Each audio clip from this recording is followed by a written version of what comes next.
Belize and Guatemala both shared the difficult position in terms of making a decision on the thousands of Cuban migrants.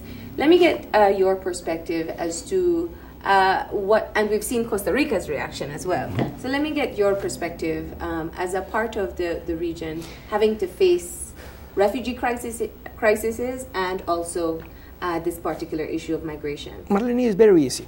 Guatemala and Belize, we are the borders of Central American countries with the north of the continent, not only with Mexico, with the north of the continent.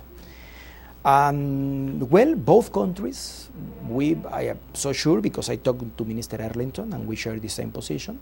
Both countries, we want to be part of the solution. We don't want to be part of the problem. But both countries, we have a responsibility with our population.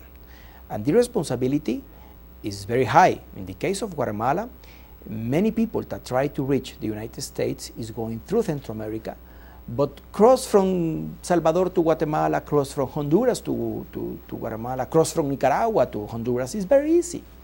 And cross from Costa Rica to Nicaragua used to be very easy too. Because the Central American integration system is looking for an integration of the region, and as a matter of fact, we're in the process with Honduras. We signed a customs union, and probably in 4 or 6 months, we will erase the borders between both countries.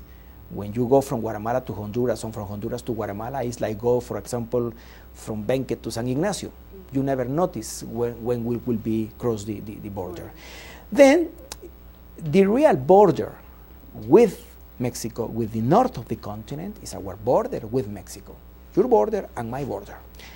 And there is an estimate, Marlene, of around 15,000 people from Africa, from Asia, from the same continent, waiting to cross to Mexico and then to continue to the United States. And what happened? This amount of people in the border caused a lot of problems.